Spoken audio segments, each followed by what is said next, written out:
Welcome back to our study in Revelation. I'm Cheryl Pelletiero for Solid Truth Ministries. Did you know that Islam is the second largest religion in the world, right behind Christianity? You know, this baffles me. Why? Because Islam is a religion that lifts up men while putting women down. It's a religion that's full of rules that people must live by or else. It's a religion with hate threaded through its core, and it also instills fear into people. Islam is a religion that punishes, disowns, rejects, kills, and destroys. And more importantly, it's a religion that follows a false god. Islam is the complete opposite of Christianity. And it puzzles me how this religion can continue to grow. In my mind, I think it should have just faded in the background like the nations that we read about in the Bible, right? When I ponder this, I'm reminded that Satan is at the helm. He's their leader, their master, and he's very good at deceiving. In fact, Paul tells us in 2 Corinthians 4:4 exactly who he is. Satan, who is the god of this world, has blinded the minds of those who don't believe. They are unable to see the glorious light of the good news. Therefore, adherents to Islam simply cannot see its destructive path or its deadly mission. We should keep this in mind as we move through our study in Revelation. You, like me, have probably shaken your heads at times when we've been studying about the Antichrist. How can people not see who he is? How can people believe his lies? How can they not see that what he's proposing is so very wrong, like the mark that he's going to be demanding of people? The answer? Satan. Satan, he's there, and he's sending out his myriads of demons to do his dirty work and to do what he does best, and that's to deceive. And deception will reach a pinnacle during the tribulation. Hopefully, as you've studied Revelation, you've witnessed God through it all. Through it all. Some years ago, my sister was going through a really difficult time, and I bought her this plaque that said, "But God." But God, that's all it said. And I told her to focus on those words every time she felt hopeless and discouraged.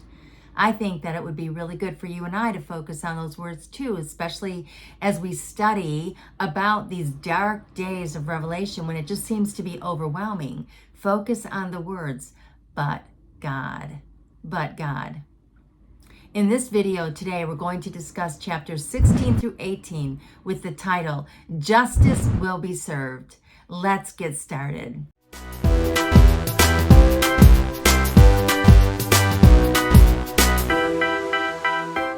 I think it would be really good at this point to review what we've learned so far. Again, here's the timeline for Revelation.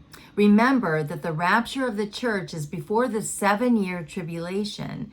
Today we cover chapters 16 through 18, so you can see that we're almost there. It's almost over. By the time that we come to this point in the tribulation, a good majority of the people, both Christians and non-Christians, have already died, and a good portion of the earth is already destroyed as God is renovating the earth and getting ready for the millennium.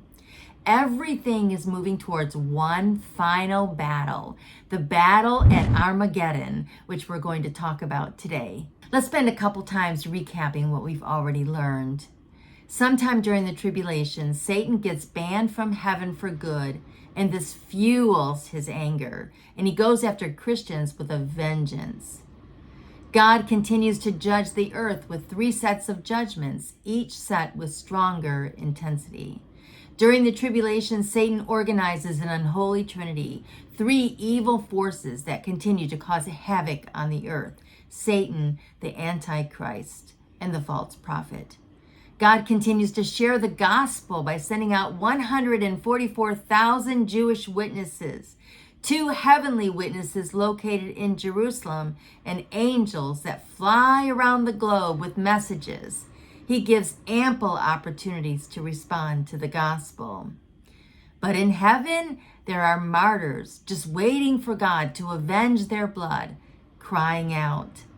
Also, we've seen in heaven prayers being heard and worship and singing. In the end, remember that it's God who's sitting on the throne And the Lamb, Jesus, he's the one that's executing all this judgment, bringing justice to his people, the ones that were martyred for their faith. And he's judging the world of all the sin and rebellion.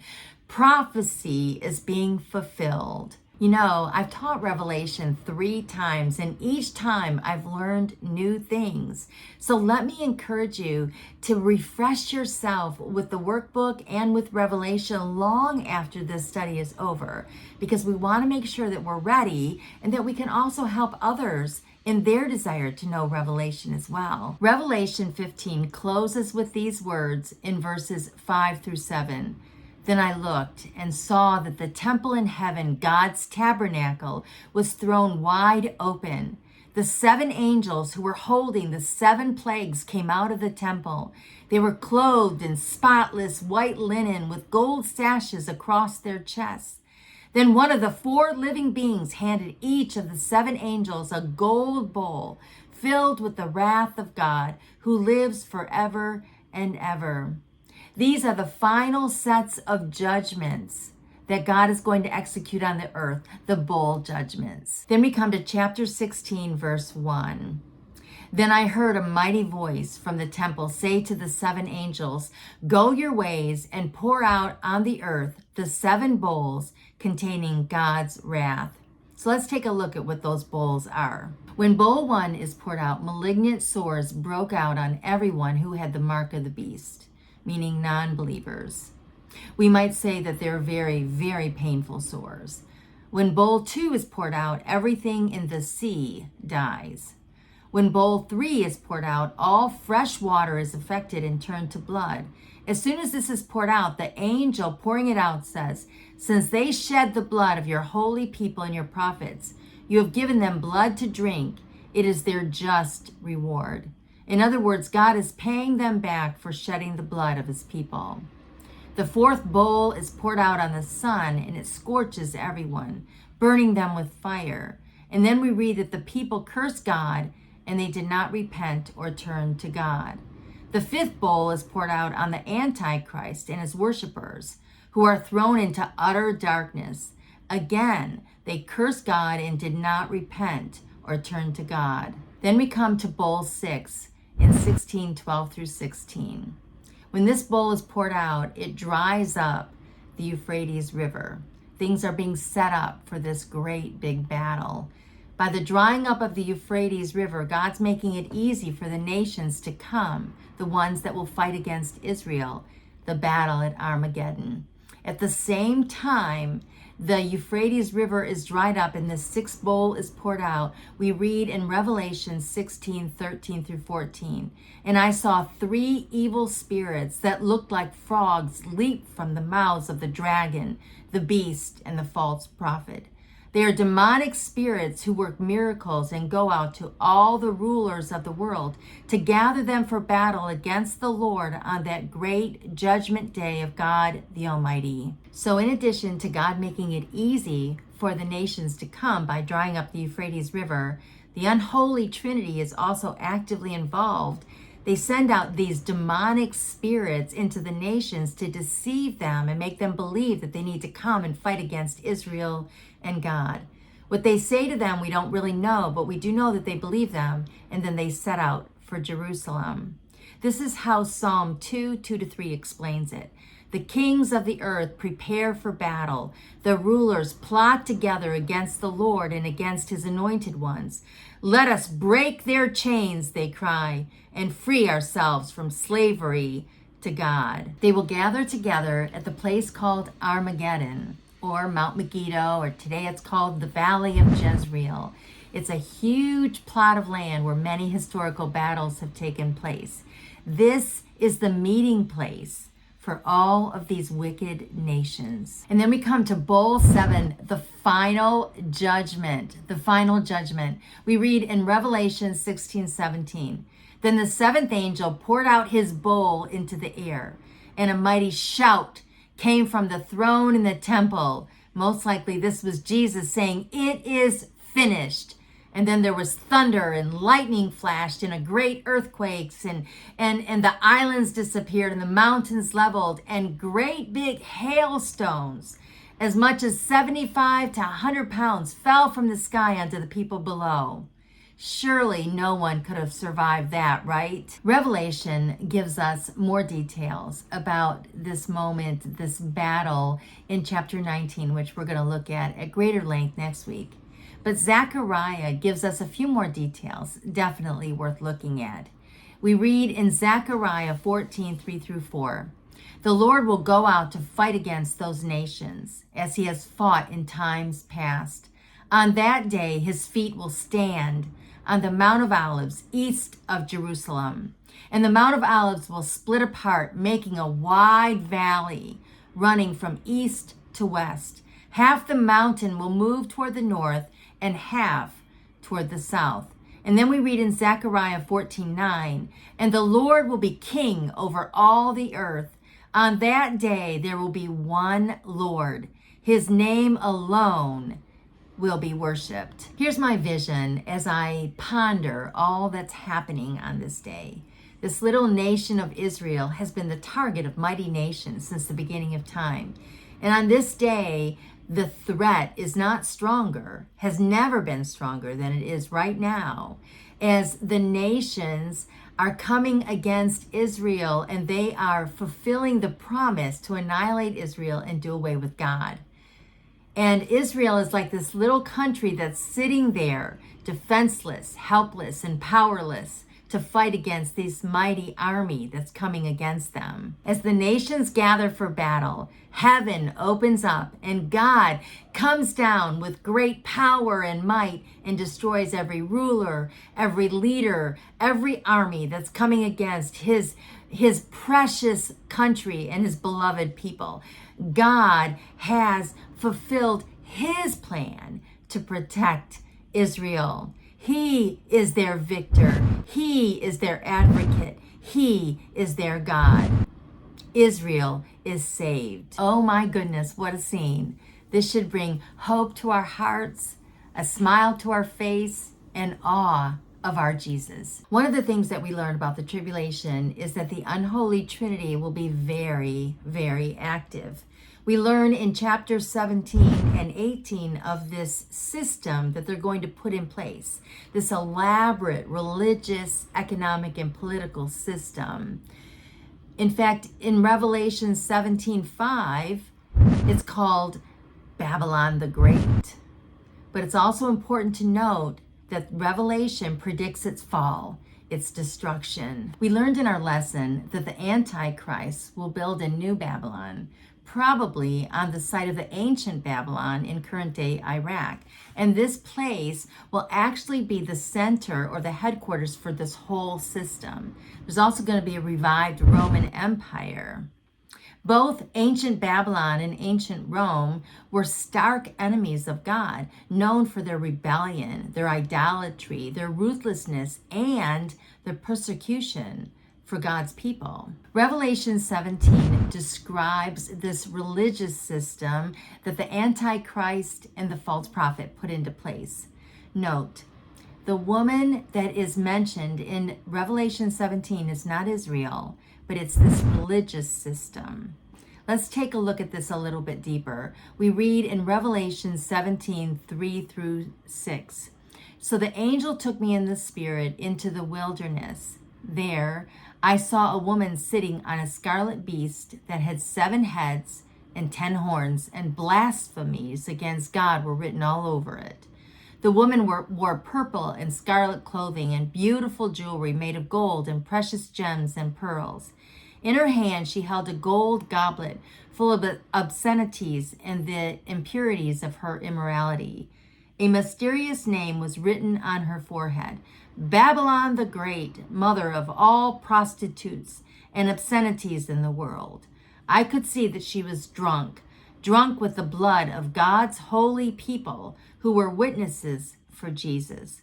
I stared at her in complete amazement." What John sees is this religious system that the Antichrist will set up, bringing the whole world into a one-world religion, namely to worship him, worship the Antichrist.